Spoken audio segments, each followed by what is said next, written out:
नमस्कार, मैं सीएससी उत्तर प्रदेश से नाज़नी बेगम।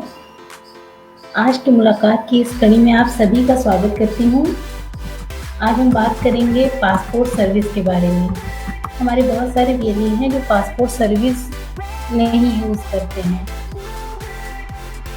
उन्हें ऐसा लगता है कि पासपोर्ट सर्विस आपके सीएससी पोर्टल पे है नहीं या है तो उसमें बेनिफिट नहीं है। तो यहाँ पे मैं आपको बता दूँ, हमारी पासपोर्ट सर्विस हमारे डिजिटल सेवा पोर्टल पर लाइव है और इसमें आपको बेनिफिट भी है। बेनिफिट ये है कि इसमें आपको यहाँ से आप पासपोर्ट सर्विस करते हैं, ब्राउज़र आपका हमेशा ही मौजिला रहता है और साइट पे कभी पेमेंट फँस जाता है या आपको क्लियर नहीं होता है। यहाँ पर आपको एक बार क्लियर पेमेंट हो जाता है तो वो फँसता नहीं है। तो यहाँ पर किस तरीके से आपको पासपोर्ट बनाना है, मैं यहाँ पर इसके बारे में आपको बताऊँगी। लेकिन इसके पहले मैं आपको एक चीज़ और बता दूँ कि हमारे डिजिटल सेवा पोर्टल से पासपोर्ट बनाएँ, पासपोर्ट का आप ब्रांडिंग करें ताकि लोग समझें कि आपके यहाँ ये सर्विस भी होती है। आप कि हमारे सीएससी पोर्टल से बहुत सारी सर्विसेज़ हैं, अगर आप उनका प्रचार नहीं करेंगे तो लोग आप तक की इस सर्विस के लिए नहीं आ पाएँगे। तो आप इसका प्रचार भी करें, इसका बैनर भी लगवाएँ ताकि लोग आज समझ सकें कि आपके यहाँ से पासपोर्ट की सर्विस मिलती है, तभी वो लोग आपके यहाँ अप्रोच करेंगे।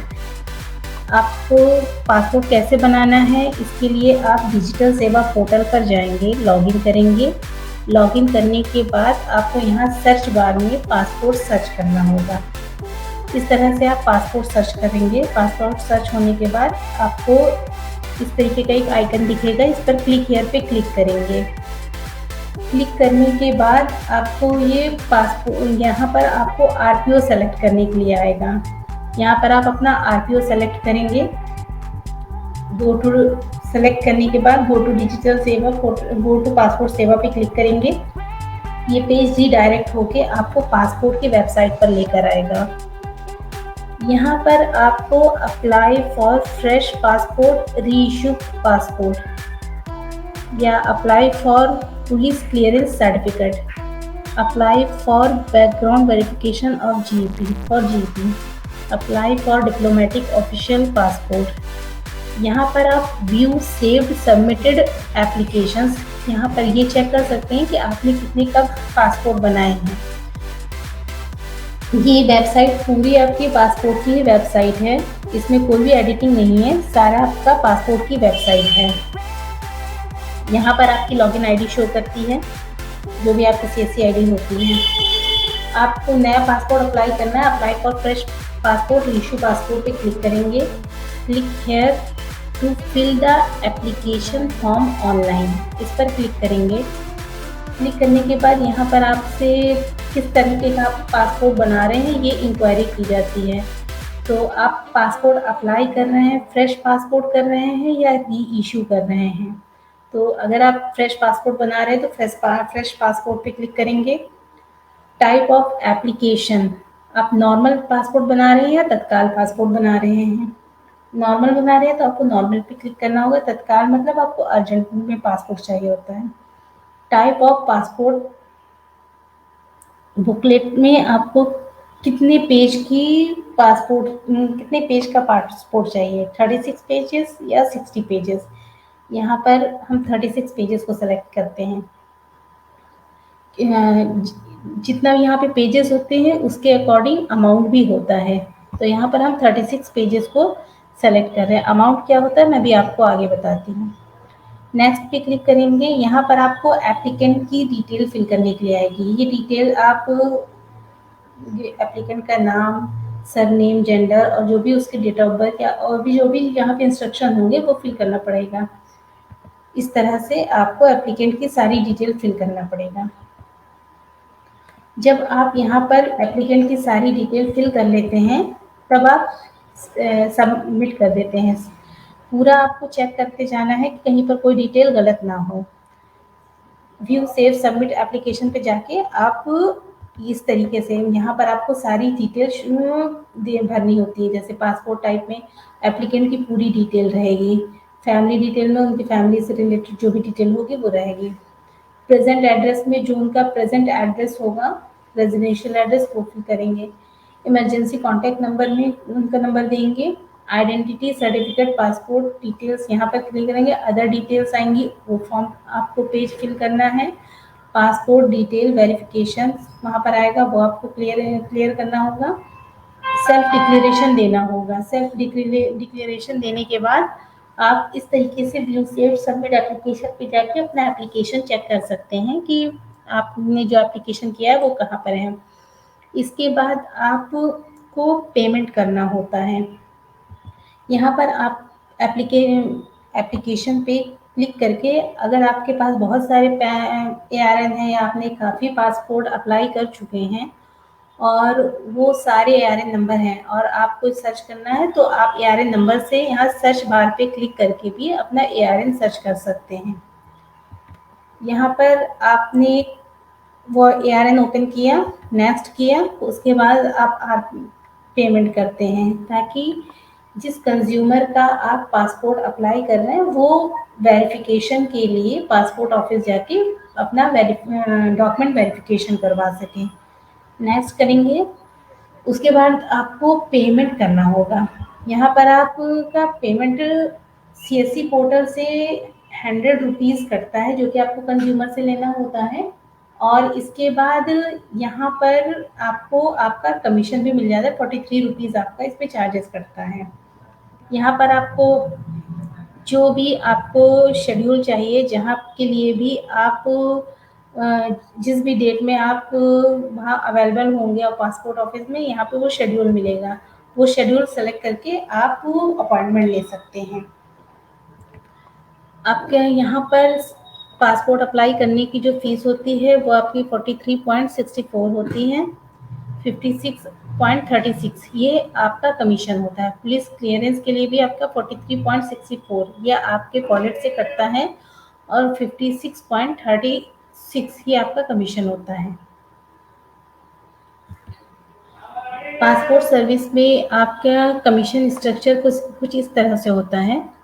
फ्रेश पासपोर्ट के लिए आपको जो ऑनलाइन पेमेंट करना होता है, CSC पोर्टल से आपका 100 रुपीज़ ही कटता है, लेकिन उसके अलावा जो पासपोर्ट को फी पेमेंट होता है वो आपका 1500 रुपये होता है 36 पेजेस के लिए, और 2000 रुपये आपका अगर आप एडिशनल तत्काल फीस जो होती है वो आपकी 2000 रुपये होती है।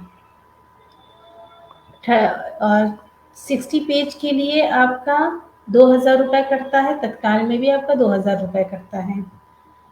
Fresh passport, reissue passport, minor below 18 of 50 years validity for till the minor, इसमें आपका 1000 रुपये कटता है रीइश्यू पासपोर्ट के लिए, और यहाँ पर आपका तत्काल में आपका 2000 रुपये फीस लगती है।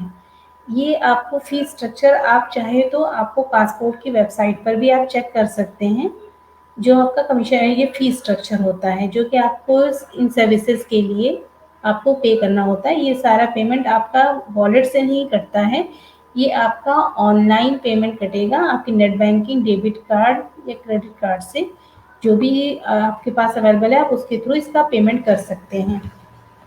आप लोगों की तरफ से कुछ क्वेरीज आती हैं, जैसे आप डुप्लीकेट पासपोर्ट क्या अप्लाई कर सकते हैं?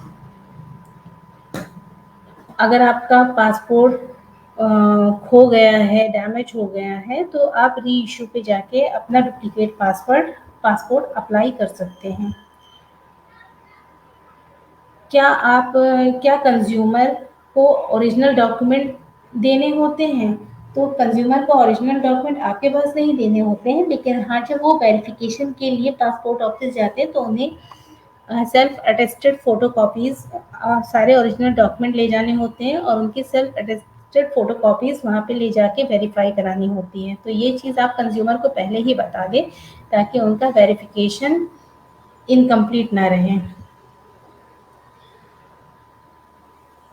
How can I get refund my payment? अगर एक बार पेमेंट हो जाता है तो वो रिफंड नहीं होता है, तो आप पूरी तरीके से क्लियर होके ही फॉर्म को सबमिट करें। एक बार फॉर्म सबमिट होने के बाद उसमें एडिटिंग नहीं होती है, तो बहुत ही ध्यान से, बहुत ही समझ के तब आप फॉर्म को भरें, और ऐसा ना करें कि उसमें एडिटिंग क्योंकि उसमें एडिटिंग नहीं हो सकती है, तो गलती ना करें। What is the fee structure for passport service through CSC? CSC से आपको कितना पेमेंट करना होता है, क्या फी स्ट्रक्चर है पासपोर्ट सर्विस के लिए? तो हमारे सीएससी से आपको पासपोर्ट सर्विस के लिए 100 रुपीज़ कटता है, जो कि आपके वॉलेट से कटता है, जिसमें आपका 43.64 पैसा कटता है, बाकी आपका कमीशन होता है, और बाकी पेमेंट जो होता है वो आपका नेट बैंकिंग से कटता है। अगर कभी-कभी ऐसा होता है कि पेमेंट कट जाता है आपका और रीडायरेक्ट होके सेम पेज पर आ जाता है। तो ऐसा इसलिए होता है क्योंकि जैसे आप सीएससी पोर्टल से पेमेंट कर रहे हैं और पेमेंट कट गया आपका 100 रुपीज़ और रीडायरेक्ट होके होम पेज पर आ गया, उसमें आपको नेट बैंकिंग के पेमेंट का ऑप्शन नहीं आ रहा होता है। ऐसा इसलिए होता है क्योंकि आप क्रोम ब्राउज़र यूज़ कर रहे होते हैं, या तो फिर आप मोज़िला भी यूज़ कर रहे हैं, तो वो आपका ब्राउजिंग हिस्ट्री उसकी क्लियर नहीं होती है, तब ये इस तरीके की दिक्कत आती है। तो हमेशा आप मोज़िला ब्राउज़र ही यूज़ करें और ब्राउजिंग हिस्ट्री को हमेशा क्लियर रखें, तो इस तरीके की दिक्कत नहीं आएगी कि पेमेंट होने के बाद आपको नेट बैंकिंग के पेमेंट का ऑप्शन ना आए। और आप ऑनलाइन अपॉइंटमेंट कितनी बार फिक्स कर सकते हैं? आपको पासपोर्ट सर्विस में ऑनलाइन अपॉइंटमेंट बुक करने की 3 चांस होते हैं। 1 साल में आप 3 बार ऑनलाइन अपॉइंटमेंट बुक कर सकते हैं। तो ये आप 3 बार इसको, जो भी आपका अपॉइंटमेंट है, वो आप बुक कर सकते हैं। इसके अलावा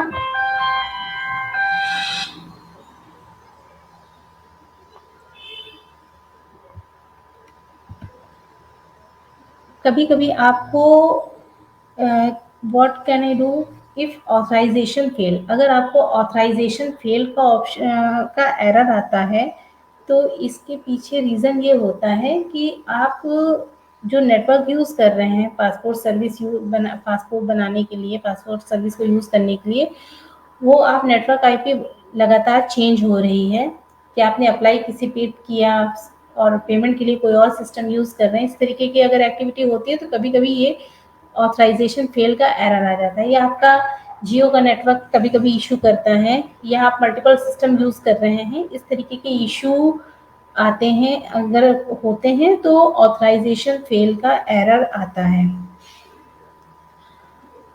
और आपको इसलिए आपको ध्यान रखना है कि आप सिंगल नेटवर्क, सिंगल सिस्टम का यूज़ करें जब आप पासपोर्ट सर्विस को यूज़ कर रहे हों।